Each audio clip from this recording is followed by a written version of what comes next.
Volviéndonos a conectar, arrancamos un ratito más.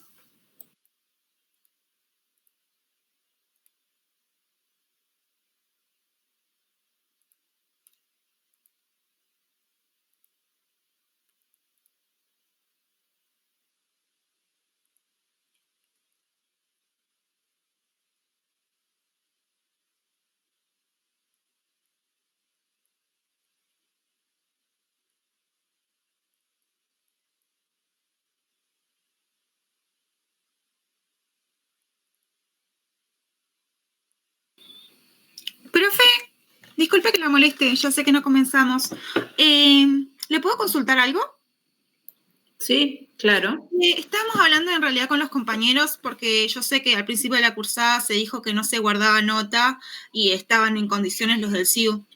Pero el tema es así, nosotros tenemos el primer parcial del 5 del 10 con ustedes, con Salud y la Comunidad, ya está en el cronograma. Y nosotros, por ejemplo, yo, en mi caso, no rendí sociales, todavía, por ejemplo. ¿Puedo rendir sociales antes del primer parcial? Que digamos que podría tener una nota mayor de 7 o directamente ya no puedo promocionar, porque todavía no está la nota del primer parcial para promocionar.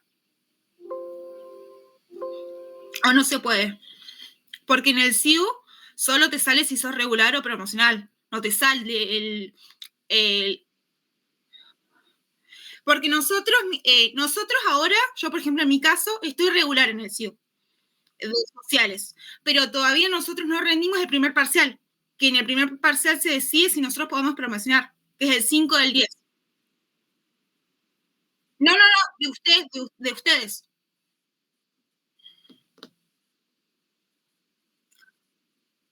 Yo tengo el concepto de sociales, no rendí el final.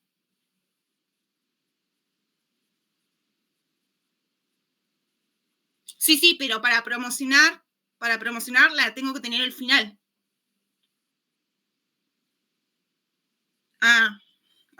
Bueno, gracias, profe. Sí.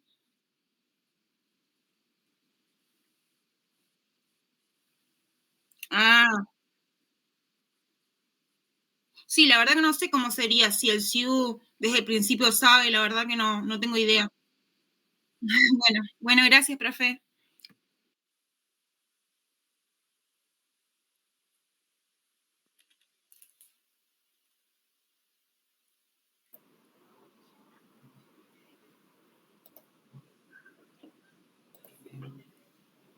Hola, ¿ahí se escucha?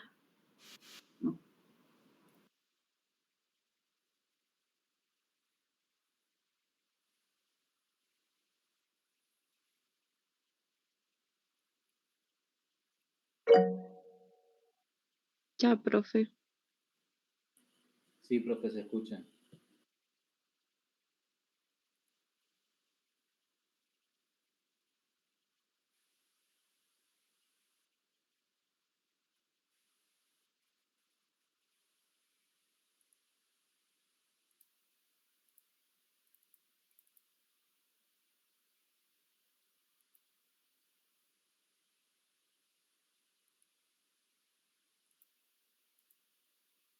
El micrófono apagado, no le escucho. Está hablando y... Ahí, ahora sí. Sí, ahora sí. Que justo tengo la línea de que estoy compartiendo y no se ve el micrófono. Bueno, ahí no sé si había alguien más que quería hacer alguna pregunta. Están consultando lo mismo en el chat respecto de las calificaciones y cuestiones más administrativas. Serena creo que había levantado la mano, no sé si fue algo por error. ¿Hay alguna otra pregunta antes de que comience? No, profe, yo me equivoqué. Bueno, bien. La idea es que trabajemos en esta segunda parte de la clase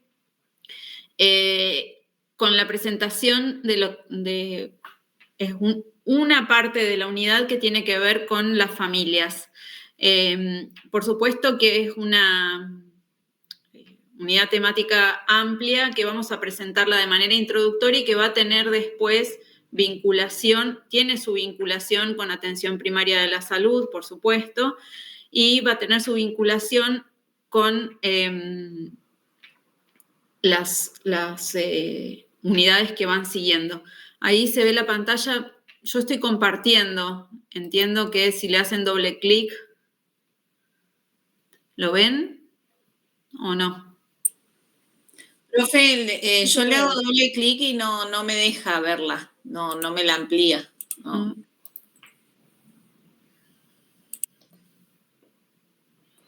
Por lo que entendí, profe, hay que apretar los cuadraditos estos. Y ahí se pone la pantalla completa.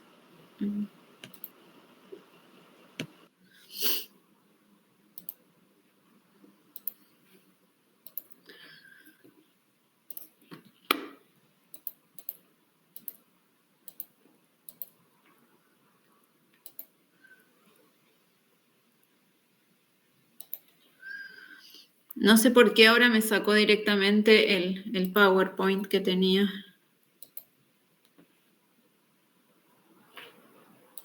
A ver si puedo volverlo a compartir. ¿Ahí se ve? Sí, ahí sí, profe. Bien. La idea es que este material ya está en el campus disponible. La idea es que hacer una presentación ahora sintética. Es importante igual que si van teniendo alguna duda o consultas puntuales, tomen nota, porque esto sí, al igual que ya lo señaló el profe Núñez, son de las cuestiones primero que van a ir en el parcial y que después presentan cierta confusión o poca precisión a la hora del final.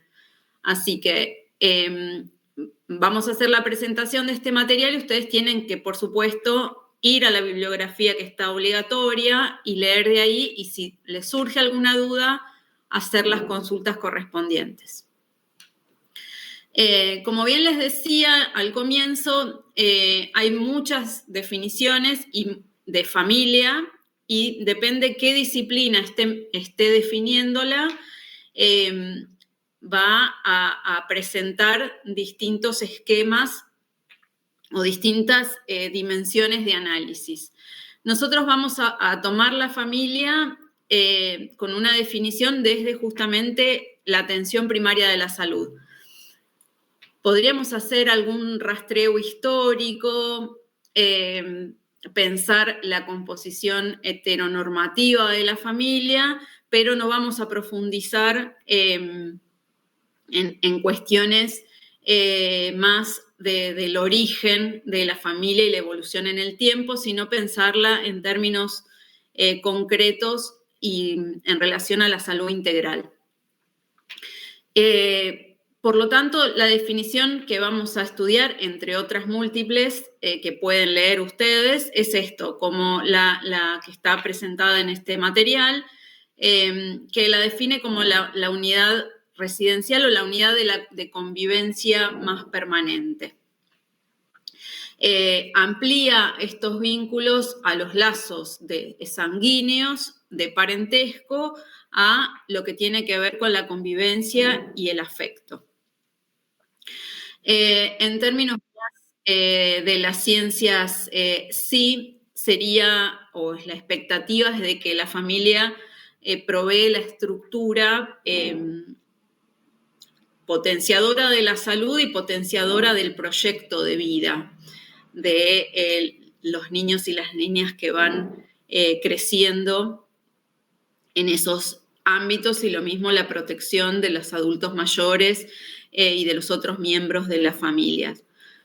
Hay una cuestión central, que eso es como un ejercicio que lo vamos haciendo a lo largo de todas las cátedras, que es justamente no naturalizar las expectativas en torno a la familia, sobre todo en el ámbito de la salud. ¿Qué queremos decir con esto? Que hay que pensar que una familia puede ser un marco de protección para el desarrollo de un proyecto de vida de un otro, o puede, por el contrario, ser un factor que obstaculiza o que impide este desarrollo en armonía, este crecimiento pleno.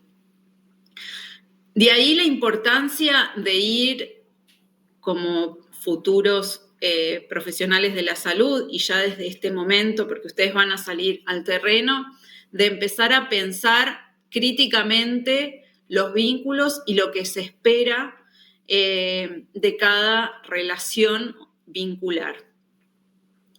En simultáneo con este material, hay un material que está bastante sintético, que está titulado ACBAR Familiar, que es un PowerPoint en donde se define lo que es el ACBAR familiar.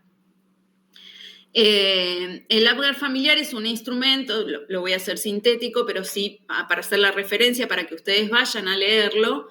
Es un instrumento que mide en las familias la percepción de funcionalidad o disfuncionalidad de los miembros de la familia al interior de la misma, en un contexto determinado.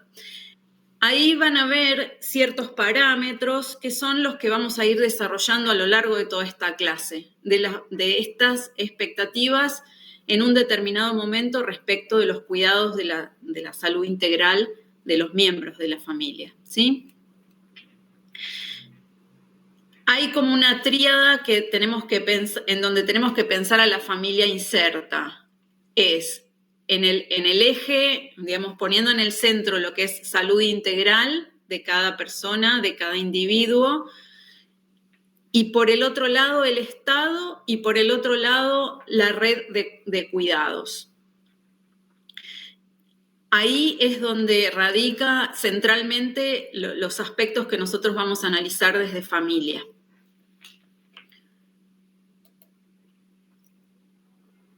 La familia o la organización social de la cotidianeidad o de nuestra convivencia,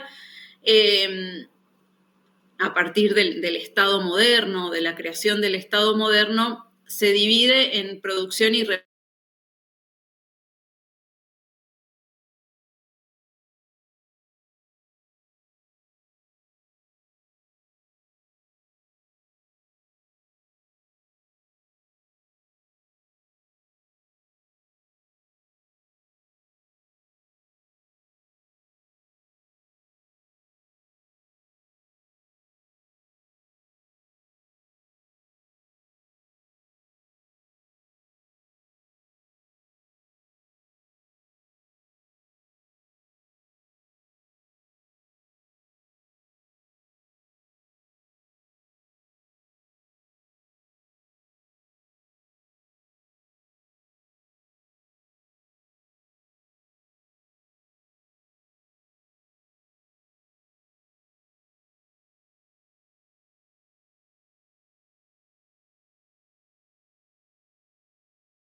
Hola, no saben por qué se cortó el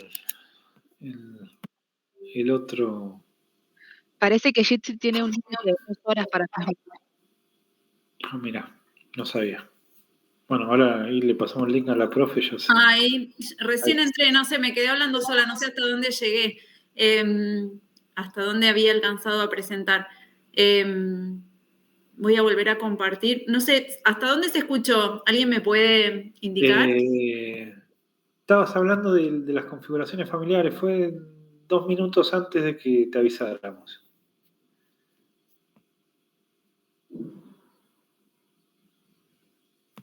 Ahí no se escucha. Fíjate que tenés el micrófono apagado.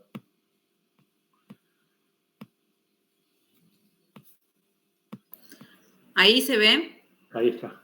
Bien. No se ve la pantalla, te ves vos. Pero...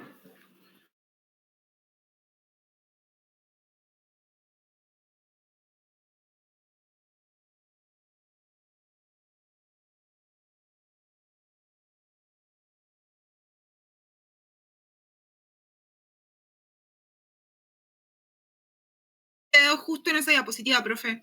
¿Ahí? Bien. ¿Ven? La misma que yo, organización social de la cotidianeidad. Sí, profe. Bien. Bueno, en lo que estaba relatando tenía que ver con esto, con el ingreso de la modernidad y en la historia y la cuestión de la organización de la vida en términos de, genéricamente podemos pensarlo en producción y reproducción, que va a definir los ámbitos de manera sexogenérica, haciendo una distribución del trabajo. Distribución sexual o división sexual del trabajo es la categoría teórica. Hay muchísimo escrito y la idea es que tengan estas nociones o estas referencias para pensar el tema de los cuidados y del acceso a la salud en términos de salud integral. Esta división en producción para los varones, esto de, si bien ahora eso ha cambiado bastante, todavía sigue siendo parte de las organizaciones más tradicionales, ¿no? Que los ingresos provengan de los varones y que la órbita de la reproducción sea la propia de las mujeres. Por supuesto que esto hay muchísimas variables individuales y cada familia tiene su propia organización económica. Lo que me interesa acá es que podamos pensar o problematizar esta distribución, cómo juega, o la posibilidad de pensar la distribución de los cuidados que sigue siendo o quedando en manos mayoritariamente de las mujeres. ¿Vamos bien hasta acá? ¿Se escucha? Sí, sí. Bien, como no veo, no sé, Sí, profe, se escucha. Bien. Hay un texto que es un texto clásico que está en el material de la bibliografía, que es un texto de Elizabeth Helin, es una socióloga argentina. El texto es un clásico, tiene varios años, esta creo que es la edición 1000 porque sigue siendo de mucha vigencia. Y ahí pueden profundizar bastante esta cuestión que tiene que ver con los modelos familiares y esta división sexual del trabajo y cómo a lo largo del tiempo se ha ido modificando esto. Los cuidados tienen muchas dimensiones y a su vez requieren, por un lado, que está ahí en el material, que tiene que ver con una proximidad, con una cercanía física que lo da la convivencia. Y la disposición de recursos materiales. Cuidar no solamente es llevar al médico, es ver en qué medio de transporte, cómo compramos los remedios, quién se pide permiso en el trabajo para el turno, quién pide el turno. Y esto implica múltiples dimensiones en juego. Eso, no solo tener los recursos materiales, sino disponer de este tiempo para poder llevarlo adelante. Las fuentes de esos recursos para ejercer los cuidados en general pueden provenir del trabajo, del Estado a través de prestaciones específicas, de la comunidad, que eso también es interesante pensar cómo hay un trabajo reciente de ELA que habla de esto, de la ausencia del Estado en términos de cuidados generales, ¿no? Esto es algo que también ya está bastante investigado y planteado, la falta de lugares destinados al cuidado y la imposibilidad de muchas familias de terciarizar ese cuidado con otras personas. Y ahí la importancia de replantearse en términos comunitarios, ¿no? Cuando hay actores que se organizan para estos cuidados y que logran muchas veces allanar el camino, obtener soluciones colectivas. No sé, estoy pensando dentro de los actores sociales organizados, hay un grupo TEA, creo que son, o algo azules, Somos Azules, creo que es, no sé bien el nombre, por ejemplo, que viene teniendo muchísima participación en la comunidad, logran resolver reclamos administrativos ante las obras sociales y orientar esa información. Y la verdad que, bueno, esa y otra organización son como claves en términos de cuidado, poder recurrir a otras personas con experiencias similares y organizarse. Y la otra tiene que ver con estas otras formas de recursos, con estas transferencias informales que pueden recibirse de otras personas. Esto en términos de solidaridad familiar, algún pariente, algún vecino, alguien que contribuye a estas tareas de cuidado cuando por fuera de la familia no se está sosteniendo. Me refiero a la familia nuclear. Todo este esquema está presentado también en el material bibliográfico, en uno de los capítulos específicos. Como hay mucho escrito, hay muchos autores que hablan de cuidado. Nosotros nos vamos a referir a lo que presenta esta autora, que es socióloga, y que lo presenta con un lente del género, porque lo trabaja hace muchísimos años, y también desde una perspectiva de los derechos humanos. Elizabeth Gelin ha escrito muchísimo también sobre cuestiones que tienen que ver con el proceso militar y con la memoria y con la vuelta a la democracia. Así que es un libro muy sentido y muy citado. Por eso es importante que vayan a las unidades específicas para revisar esto con una lectura en profundidad. ¿Me van escuchando? ¿Hay alguna pregunta o algo que quieran aportar?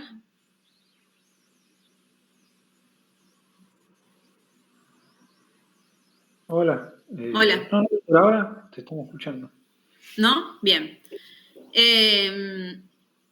Bueno, desde la mirada del derecho, que es en lo que vamos a hacer también hincapié, esto que decíamos antes, si lo pensamos desde la APS, lo pensamos como el entorno de plenitud, el derecho también va a poner esta mirada a través de la legislación de expectativas que tienen que ver con el cuidado y con el cumplimiento de obligaciones y el ejercicio de determinados derechos.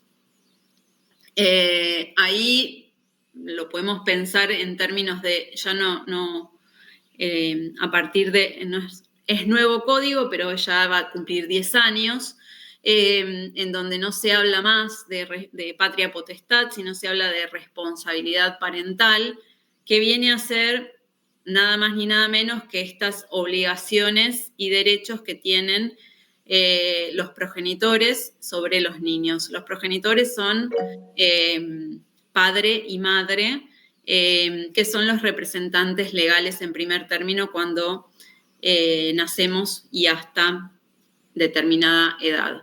No sé si hubo alguna pregunta, alguna mano, porque escuché un sonido. Yo, profe. Sí, te escuchamos. Una consulta, ¿cuáles deben ser los capítulos que debemos abordar principalmente en el libro de Helin para este tema? Van a ver que en el mismo campus hay un trabajo que van a estar invitados a hacerlo. ¿Cómo? Que si se escucha. Sí, te escuché. Antes de terminar la clase, lo puedo poner en el chat, pero ya hay un trabajo que es para que ustedes puedan hacer, revisar, y ahí están aclaradas bien con 3 consignas las unidades que tienen que leer del texto. Listo, gracias. Bueno, se escucha un eco importante, entiendo que ahora con haber cerrado el micrófono. Ahí está. Bueno, esto es como la concepción más ideal de las expectativas en torno a la salud. Amor, cuidado, asistencia, también en cuanto al derecho, ¿no? No nos vamos a detener ahí. Desde lo legal están mencionadas en un recorrido cronológico desde el 2010 en adelante, todas las modificaciones legislativas que hemos tenido que afectan o que influyen, por decirlo de algún modo, en las nuevas constituciones de vínculos familiares. Por supuesto que esto es una mención, nada más. A lo largo de la cursada podemos ir profundizando en la Ley de Identidad de Género, vamos a profundizar un poco más. Y ahora me interesa que nos hagamos esto también es tema de examen, un paneo más específico, en tanto ustedes van a ser futuros profesionales de la salud, en la Ley de Protección Integral de Niños, Niñas y Adolescentes, que es la 26.061. Esto después lo pueden leer ustedes. Esta ley que les menciono, que es relativamente nueva, si bien ya hace mucho tiempo que está en vigencia, podemos pensar que lamentablemente no está tan vigente porque tuvimos que experimentar todo el proceso legislativo de la cuestión de la ley Lucio. Y muchas de las cosas que se volvieron a regular ya están reguladas en muchos de los instrumentos legislativos que tenemos. Desde la Convención de los Derechos del Niño, que es del año 89, que el Estado Nacional ratifica en adelante, hay muchísimas cuestiones ya legisladas previamente que no están siendo efectivas. Sí me interesa dejarles presentado, y esto es algo que debieran incorporar de manera casi inmediata a sus cosmovisiones, sus visiones de mundo o a sus saberes, que tiene que ver con el sistema de protección integral de derechos de niños, niñas y adolescentes, que surge del artículo 32 de esta ley y que viene a ser ni más ni menos que un conjunto de organizaciones, organismos vinculados a niñez, que son los garantes del desarrollo de estos niños y que a su vez tienen responsabilidades.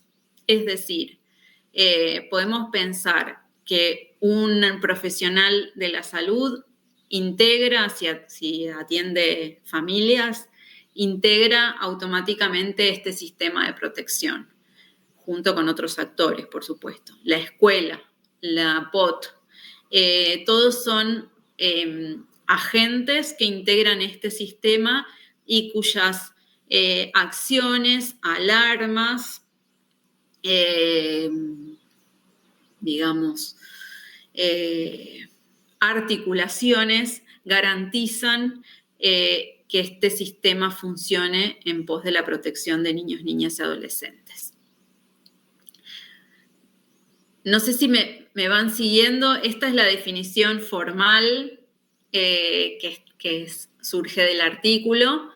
Van a ver también que hay un material que es muy interesante y es actual, de qué implica, porque quizás se vuelve muy abstracto, qué implica este sistema de protección y qué implica cuál es la responsabilidad en base a cada persona.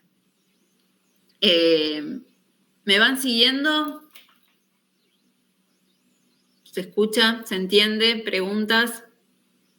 Sí, se escucha bien por ahora. Bien. Este sistema de protección integral cuenta con los principios, o debiera contar con los principios rectores de la Convención de los Derechos del Niño, que es del año 89, ratificado por nuestro Estado, que tiene que ver con esta garantía de igualdad. Estos mismos criterios los recepta, y lo van a ver en la otra diapositiva, los recepta el Código del 2015, estos mismos principios. La igualdad y la no discriminación, el interés superior de niños, niñas y adolescentes, el derecho a la vida, la supervivencia, al desarrollo, a la participación y autonomía progresiva y al derecho a ser escuchados. Estos mismos principios son los que recepta nuestro derecho de fondo y el derecho más ordinario, es decir, que si hay una situación judicializada, los niños tienen que ser oídos y son efectivamente escuchados por las asesoras de familia, por la jueza, por el juez. Y muchas veces estas cuestiones judiciales involucran, por supuesto, a las redes del sistema de protección integral. Puede ser el mismo hospital, puede ser desde el CAPS, puede ser ante una situación específica que surge en un consultorio particular, pero lo importante es que ustedes, desde el día 1 y ya en contacto y con actividad en terreno, sepan en qué consisten estos principios rectores específicos para niñez. De hecho, la participación significativa es una de las garantías de los efectores de salud para los adolescentes, poder entender el rango etario en el que pueden tomar decisiones sobre su cuerpo, hacerlos participar de su determinación, de sus deseos, sobre todo en lo que tiene que ver con el cuidado del cuerpo. A eso refiere la participación significativa, que es una de las obligaciones centrales de los efectores de salud, y también la autonomía progresiva. ¿Cómo? La autonomía progresiva no es más ni menos que... Deseos, estamos hablando de niños todavía, ¿no? ¿Cómo? Usted acaba de decir que les quieren cómo actuar en cuanto a sus deseos, pero estamos hablando de niños. Sí, estamos hablando de niños y estamos hablando de adolescentes. Ok. Nuestro esquema normativo prevé, con esquema normativo me refiero al código de fondo, que es nuestro Código Civil, y a otros instrumentos legislativos de orden público, es decir, que rigen en todo el territorio, que adolescentes es a partir de los 13 años, y hay un esquema de doble mayoría de edad de los 16 a los 18 respecto a las cuestiones del propio cuerpo en términos invasivos. De los 13 en adelante pueden tomar decisiones sobre su propio cuerpo sin que sean invasivas. Con lo cual esto es central a la hora de pensar los esquemas sanitarios, es decir, pueden acceder a profilácticos de manera gratuita, al solo pedido, pueden acceder a conserjería sexual, pueden acceder a una ecografía, pueden acceder a una consulta con un nutricionista, por supuesto que lo ideal es que cada adolescente, niño, niña que ingresa en el sistema de salud pueda tener la compañía y el apoyo de un referente afectivo, si es de su familia mejor, lo que no implica que sea una obligación o un requisito exigido por el sistema sanitario. Sobre eso hay mucha controversia y mucho desconocimiento, y por eso la importancia de que en estos espacios formativos, como el que ustedes tienen la ventaja de presenciar, empiecen a incorporar estas nociones y estos principios rectores justamente para no incurrir en faltas o en reproches eventuales cuando empiecen a estar en la órbita laboral. ¿De qué se nutre también es como una expresión de deseo, el sistema de protección integral? También de esta doctrina de organismos de protección. Lo que trata de promover es la promoción y la prevención y el restablecimiento de derechos, y establece la corresponsabilidad en términos de las garantías de estos derechos. Es decir, que todos, siempre en restablecer los derechos, lo que tiene que ver con salud y derechos garantizados por el Estado, salud, educación y demás, quien es el garante último y al que debiéramos reclamarle es el Estado-Nación. Pero esto no implica que no haya responsabilidades en otras órbitas, municipio, provincia y demás. Lo que pretende el sistema de protección es que se entienda esta corresponsabilidad y las políticas públicas se articulen de modo de que se pueda garantizar esta salud integral a cada uno de los niños y niñas y adolescentes que habitan nuestra comunidad.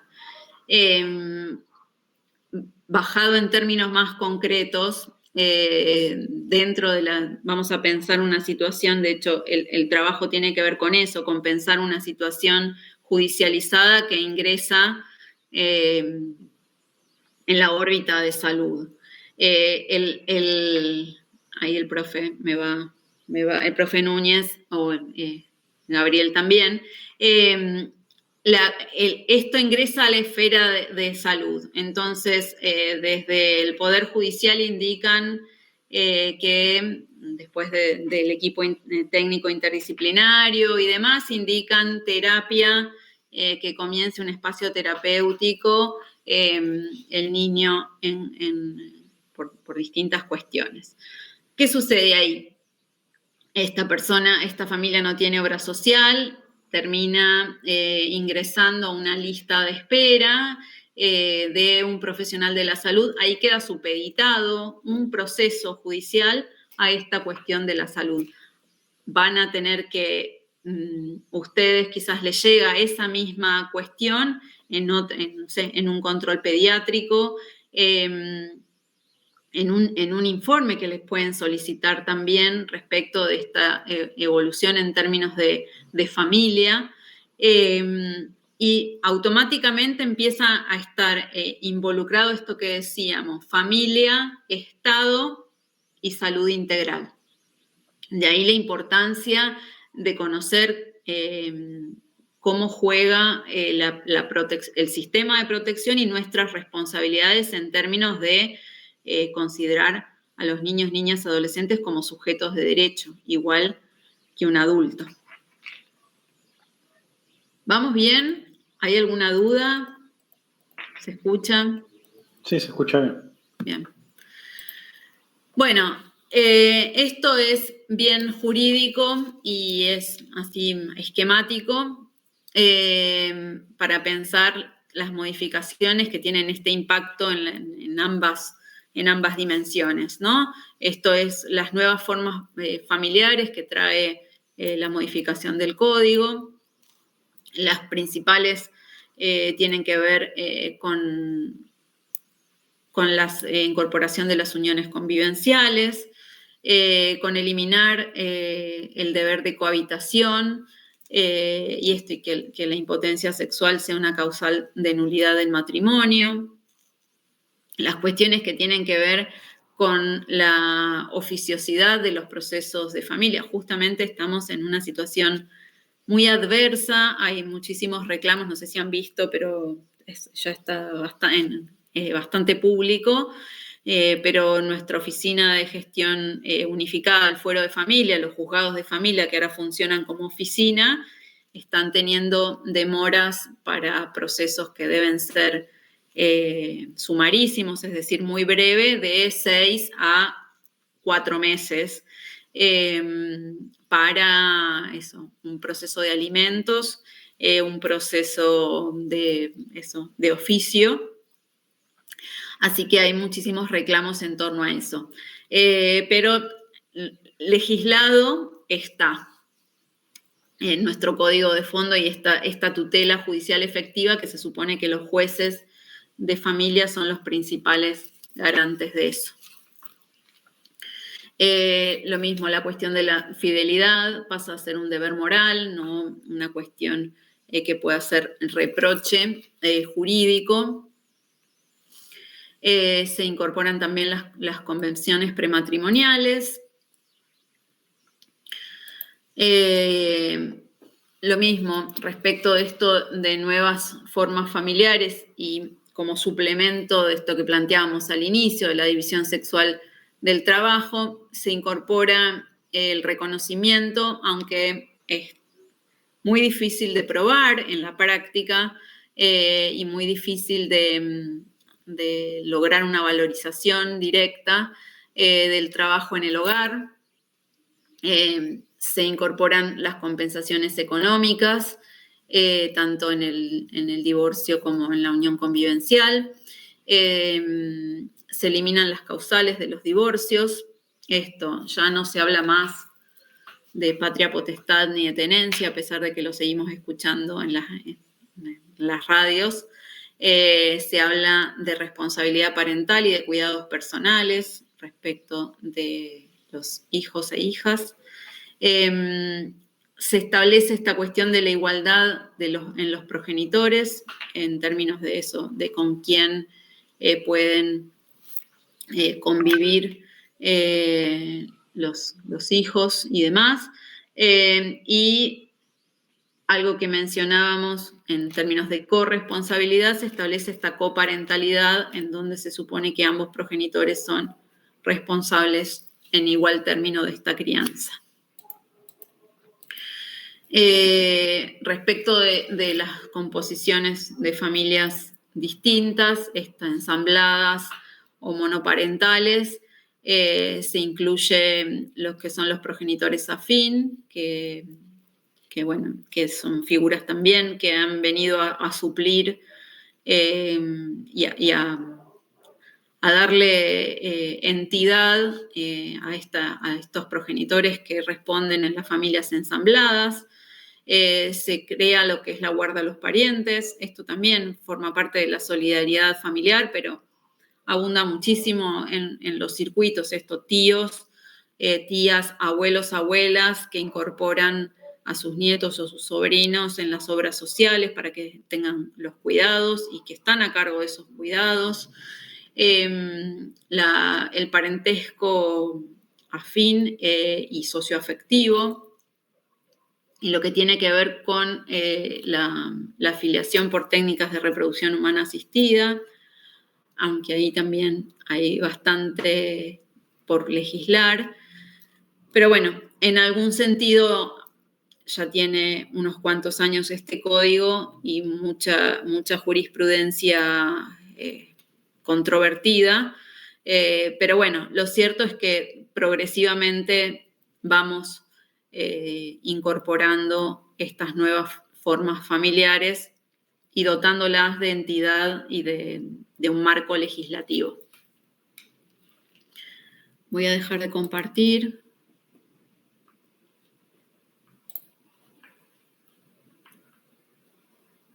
Bueno, mientras voy mirando mis notas, a ver si hay algo más que me haya dejado de agregar.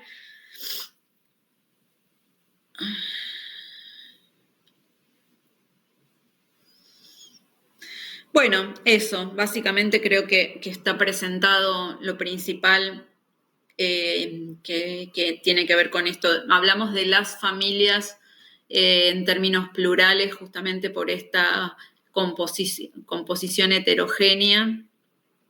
Es el término familias lo plantea Eva Giberti, que también es una autora clásica, muy interesante para pensar estos esquemas familiares. Pueden consultar en internet, hay mucho material escrito por ella y trabajos. Y la idea es pensar siempre que las cuestiones de establecer o de definir las tareas de cuidado son siempre particulares y son socialmente construidas. Ahí creo que había una pregunta. Ahora voy a ponerlo de los capítulos y volver a explicar el restablecimiento de los derechos. Puntualmente, ¿a qué te referís? ¿A lo que menciona del sistema de protección? No sé. El restablecimiento de los derechos es como, básicamente, vamos a suponer un ejemplo. Yo les comenté que, además de dar clase en la uni, soy asesora legal en la Oficina de Derechos y Garantías, que es un organismo de niñez que depende del Consejo Deliberante. Desde ahí, como organismo de control, como miembro del sistema de protección integral, vemos cómo juega toda esta cuestión de distintos actores de ese sistema. Vamos a poner el ejemplo. De esto es de lo más práctico y de lo más frecuente. Llega una familia a un consultorio, para no poner el ejemplo de la oficina. Ahí ven el pediatra, no sé, para no poner pediatría, vamos a suponer que lo está viendo un oftalmóloga. Y ahí hace una prescripción tiene que hacerse unos lentes porque tiene, no sé, miopía, bla, bla, bla, bla. Cuando esta persona, vamos a suponer que fue con la tía, y la tía le dice, no, lo que pasa es que no tenemos obra social, así que no sabemos dónde podríamos hacer los marcos de los lentes, que es de las cosas más polémicas. Eso, odontología. ¿Cómo sería? Por supuesto que la labor de la oftalmóloga podría terminar en decirle, bueno, mi problema terminó acá, busquen los lentes como puedan. Con esto pueden ser los lentes, puede ser un medicamento, puede ser una terapia, pongan el ejemplo que a ustedes más les guste, y decir, bueno, acá terminó mi labor.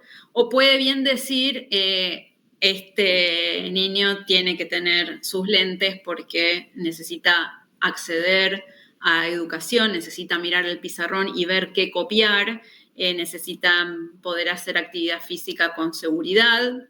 Entonces, puedo indicar dónde es posible obtener estos marcos. Por ejemplo, hay algunos programas del municipio que entregan eventualmente marcos de los lentes.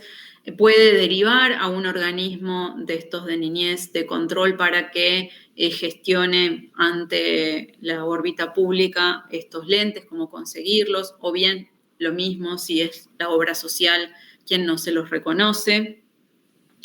Y ese es un ejemplo de restablecer un derecho y pensarlo en términos de salud integral. Es decir, ¿tiene la obligación esta persona, este profesional de la salud, de conocerlo? Sí, tiene que conocer cómo funciona el sistema integral de protección, dónde puede los usuarios restablecer estos derechos cuando no los tienen o por una prestación médica de una obra social o cuando no los tiene, no tiene los recursos para hacerlo de manera particular. Ese es un ejemplo. Lo mismo podría suceder, no sé, con esto, con odontología, por ejemplo, que bueno, hay odontólogos, está súper segmentado. Una cosa es la odontología general, otra cosa es la ortodoncia, otra cosa es la endodoncia, y bueno, nada, en ese sinfín de segmentos, la cuestión de la salud bucodental influyen en otros accesos que hacen a la salud integral. Esto, a educación, también a lo que tiene que ver con el proyecto de vida y con la autoestima.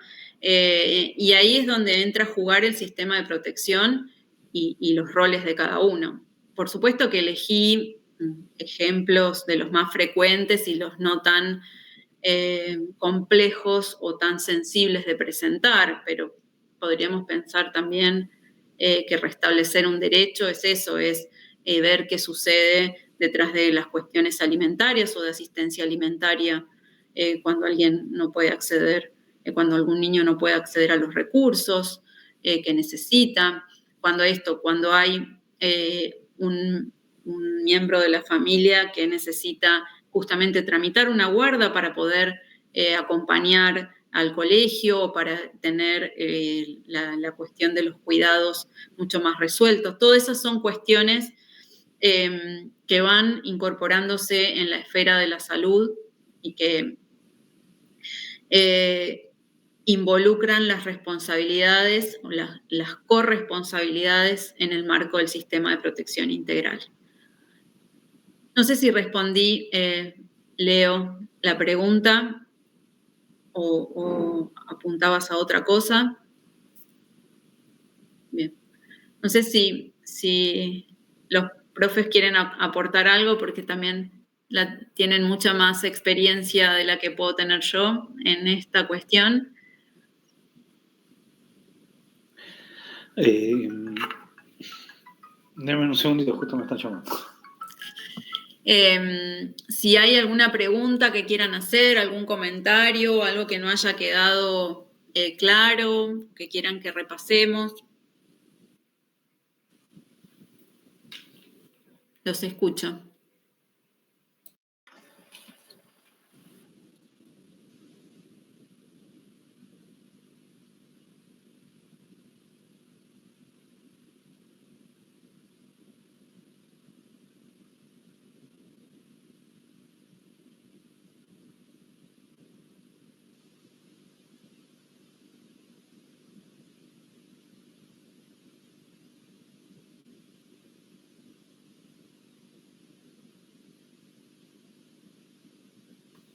Profe, yo quería hacer una pregunta acerca en realidad de los principios rectores que usted dijo que se hicieron en 1989. Sí, te escucho. En la diapositiva decía participación, autonomía progresiva y derecho a ser escuchados. ¿Estaba así parafraseado en el código? ¿Derecho a ser escuchados? Porque es, digamos, es muy antiguo, 1989. Sí, por supuesto que esto está recuperado en distintos instrumentos legislativos actuales. Igual, en 1989 es la ratificación de la Convención que forma parte del marco de los derechos internacionales. Sí. Que tiene como validez incluso supraconstitucional. Que esté ratificado en el 89 lo que le da no es una cuestión vetusta, sino por todo lo contrario, es, digamos, lo que hace es resaltar, y así lo hacen los instrumentos legislativos posteriores, todas las leyes, la 26.061, la 23.989, creo que es la que recepta el código, la convención, lo que hace es referir a las obligaciones, incluso internacionales, del Estado argentino, Sí. en términos de responsabilidad y garante de esto último. Yo en realidad quería preguntarle, ya que mencionó que trabaja en un organismo para garantizar los derechos del niño, quería preguntarle acerca, no quiero generar controversia, pero lo que yo no entiendo en el caso de Lucio, en el caso de Gabriel, ese niñito de Netflix, yo entiendo que hay algunas ciertas lagunas legales, por esto de que son padres biológicos. Pero ¿cómo se llega, digamos, a esa parte donde ninguno de los sistemas funcionó? Ni los asistentes sociales, ni los abogados, porque en sí los padres biológicos tienen un cierto grado, como usted mencionó. Es imposible impedir esa parte, digamos, ese derecho que tienen los padres biológicos. Pero no entiendo muy bien en sí cuando hay cierto tipo de abuso, cómo el sistema legal, falla en esos casos, digamos, que son bastante conocidos, como el de Lucio y el de Gabriel, que en sí es de Estados Unidos. El sistema judicial, al igual que nuestro sistema sanitario, falla constantemente. De ahí la necesidad, por supuesto, de profesionales idóneos, y la necesidad de instituciones que vayan garantizando en estos controles y vayan revisando las decisiones judiciales. En principio, igual es importante hacer esto, para no caer en discusiones polémicas o en hacer opinología. Cuando hay cuestiones delictivas que dependen de una persona, que exista un esquema normativo severo, que exista un sistema de castigos penal, como es el caso de Lucio, no garantiza que las personas humanas maten, torturen, castiguen, y es una cuestión que va por sobre encima de cualquier discusión en términos de madre biológica, en cuestión de discusión sexogenérica, tiene que ver con personas que están dispuestas a eso, a torturar, a matar, a golpear, y eso no hay un sistema que pueda, lamentablemente, no hay un sistema que pueda evitarlo en un 100%. Sí hay, y en este caso puntual, de hecho es lamentable, a mí hasta me cuesta pronunciarla, el nombre de la ley, hay errores estructurales en las decisiones y errores estructurales en el sistema de protección integral que funciona o debería funcionar en toda nuestra república. Lucio pasó por la guardia un montón de veces, no hubo un registro en la historia clínica, o si hubo un registro en la historia clínica, a ninguno de los profesionales que intervino le llamó la atención, no le llamó la atención que esto fuese frecuente. A la jueza no le llamó la atención las presentaciones, si es que existieron, del progenitor. En la escuela no llamó la atención ninguna de estas cuestiones en su cuerpo o en su estado de ánimo, y eso implica básicamente un error y múltiples errores en el sistema de protección integral. y en la ejecución de las políticas públicas. No es una cuestión de que nos falten instrumentos legislativos y de protección, sino que hay incumplimientos manifiestos y también un incumplimiento de las obligaciones de cada persona, de las funciones públicas de cada persona. Sin irnos muy lejos, en nuestra ciudad sucede a menudo esto, niños y adolescentes que aparecen con marcas y lo vio la enfermera de la pileta que va a la natación, no le llamó la atención, lo vio la seño del cole que no le llamó la atención tampoco. Y ahí, por eso, la importancia, después vamos a ir viendo, no solo de ir incorporando estos principios, sino también de tener claridad en los que vamos a ver después, los registros en salud y las obligaciones en cuanto a lo profesional y al contacto con niños, niñas y adolescentes. No sé si respondí a tu pregunta.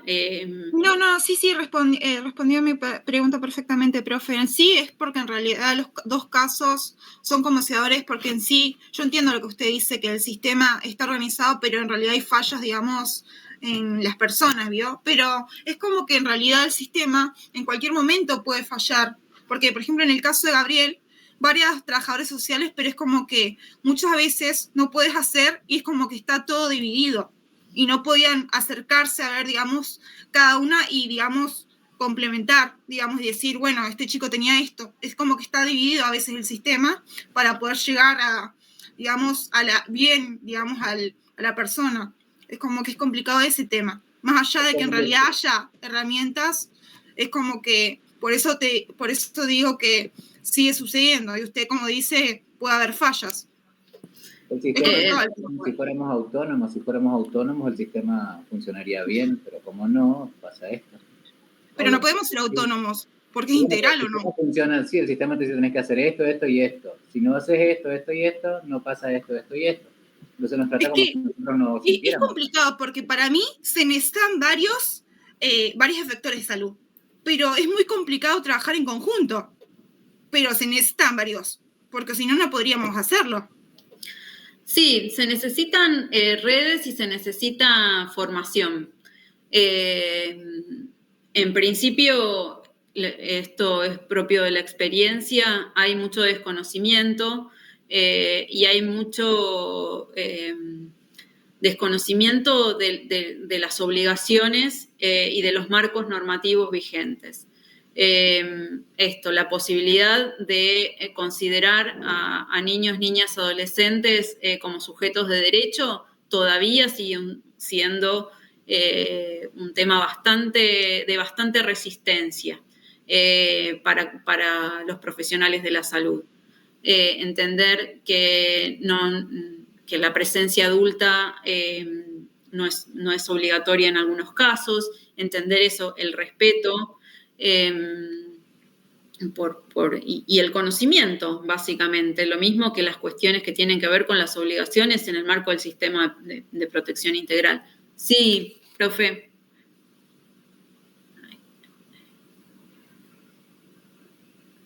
No sé si era así.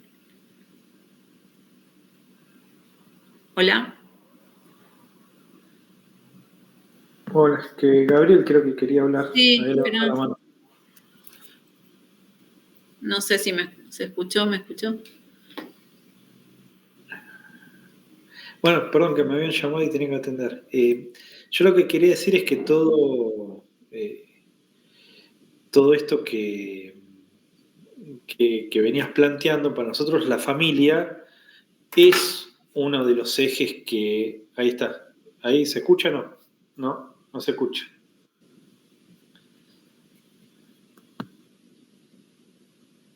Sí, se escucha.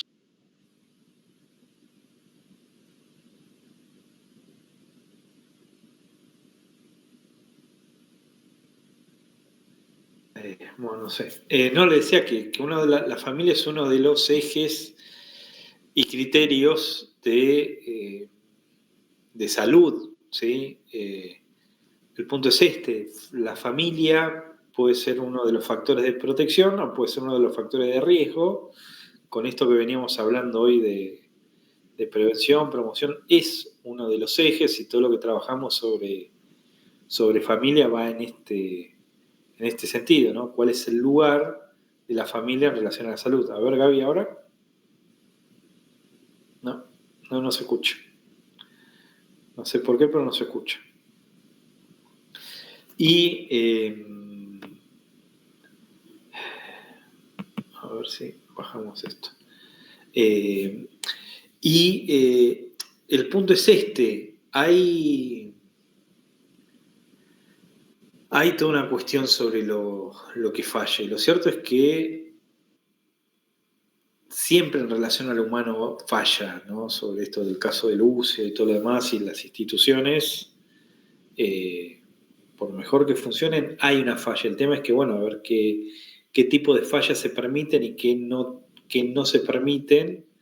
Es un poco con una marca de la época, es una marca muy, muy discutible, pero para mí tiene, digamos, al menos lo puedo relacionar con esto, ¿sí? No es lo mismo,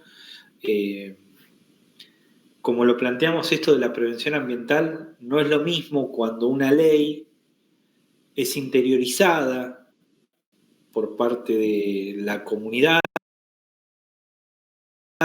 y genera cambios en cómo esa comunidad lee, interviene ante determinadas situaciones, que estamos muy lejos del ideal, pero en relación a la violencia de género, por ejemplo,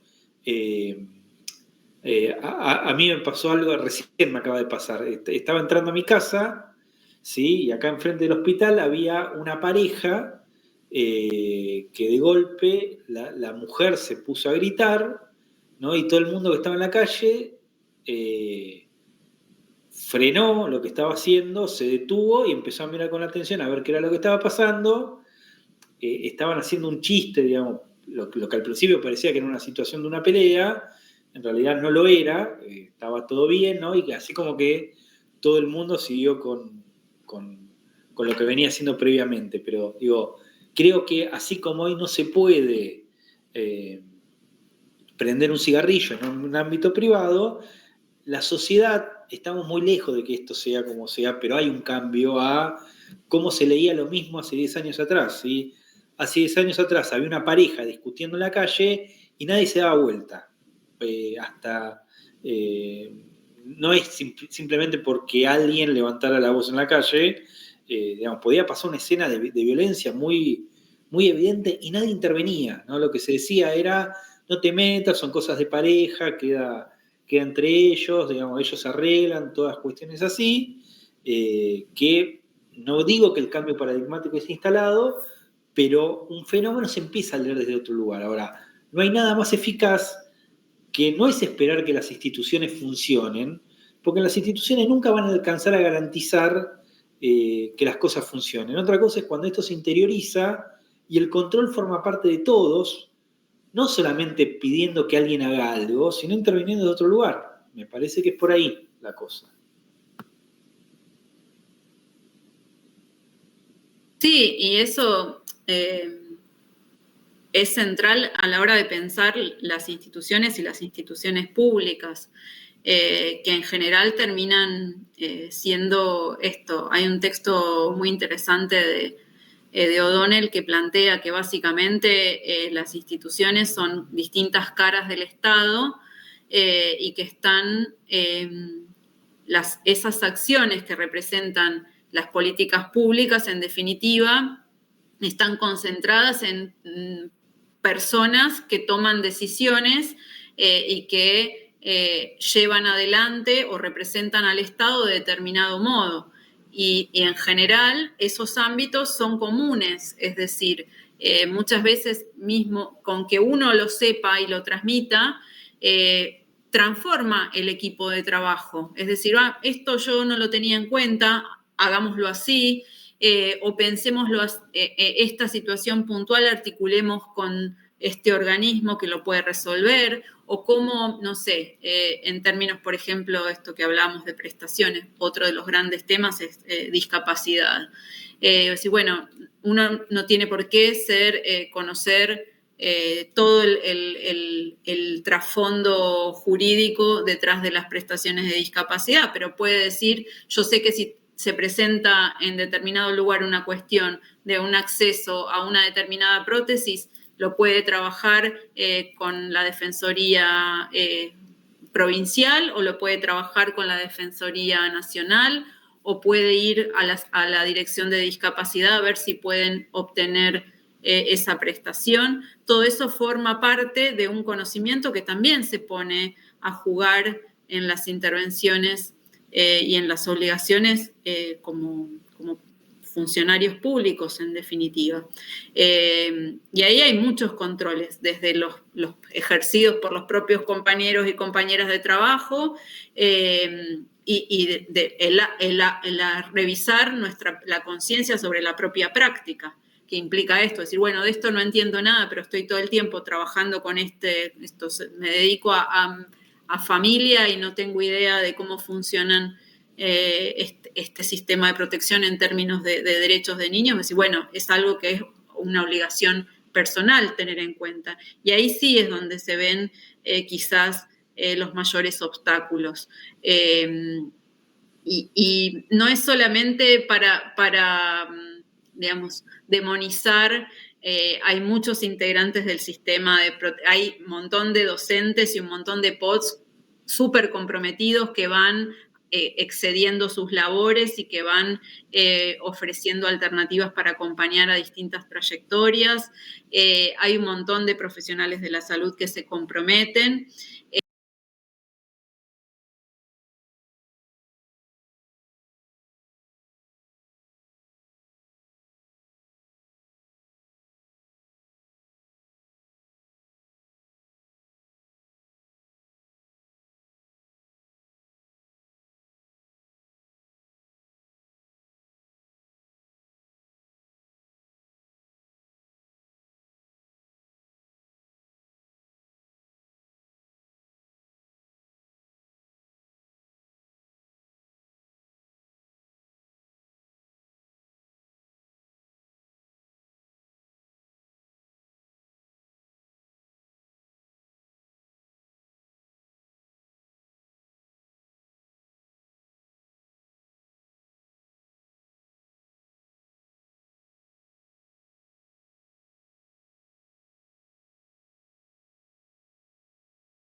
Esto es, siempre es heterogéneo y siempre hay cuestiones, por supuesto, que tienen que ver con recursos económicos mal distribuidos o inexistentes, y también con decisiones personales de cómo llevar adelante la propia práctica o qué corresponde o no. Pasa muchísimo con las cuestiones que tienen que ver con la ESI, por ejemplo. Hemos hecho varias actividades y uno se presenta en una escuela y de repente, no, porque necesito saber, también quiero que vengan y hagan una capacitación. Y decir, bueno, sí, pero dentro de las obligaciones como docentes es conocer de qué se trata, conocer las incumbencias en base a cada espacio curricular y cómo introducirla. Todo eso está documentado, está disponible, hay capacitaciones gratuitas para hacer y también depende de cada persona cómo llevar adelante su propia práctica. Ahora sí.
Ahí habilito. No, se trata de eso, pero bueno, es toda una complejidad. Igual, está viendo eso. No, pero bueno, el tema es no... A la complejidad no hay que reducirla, porque esa es la falla. A la complejidad hay que saber llevarla. Pero bueno, son las 6 de la tarde, Gaby.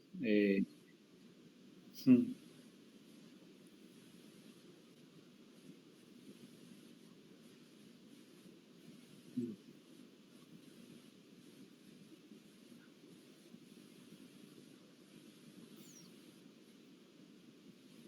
No, por eso, las principales cuestiones, digamos, segregativas es querer reducir esa complejidad de alguna manera violentando al otro. Pero bueno. Nada, sí, el material lo tienen en la página, ya está subido. Ahí vi que yo no podía subir el programa, pero ya está subido el programa, que lo que cambia es los cronogramas. Viene siendo el mismo hace algunos años y bueno, veremos cómo estamos la semana que viene. Vamos a avisar. ¿Profe? ¿Profe? Yo quería hacer una consulta, porque yo ayer pregunté en el grupo de WhatsApp para averiguar qué materiales eran los de hoy, y yo bajé lo que decía bibliografía de la clase 2 y descargué todo lo que dice de modelo hegemónico, de declaración de Shanghái y demás, pero vi que ahora es otra la lectura obligatoria.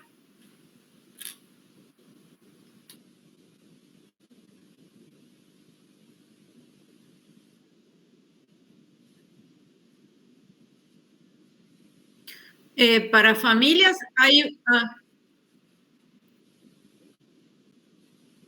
para familias hay una solapa específica en donde dice clase las familias y ahí está la bibliografía específica.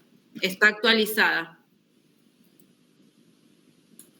Y la semana que viene tenemos clase, porque en el programa figura la Feria ESI. Sí, la idea es ver cómo evoluciona en términos de las clases y la continuidad, pero lo vamos a conversar a ver cómo podemos resolver eso. La idea era que participen en el horario de clase en una actividad de la cátedra en el marco de la Feria ESI. Pero bueno, con esto del camino no sabemos bien cómo evolucionará la cuestión.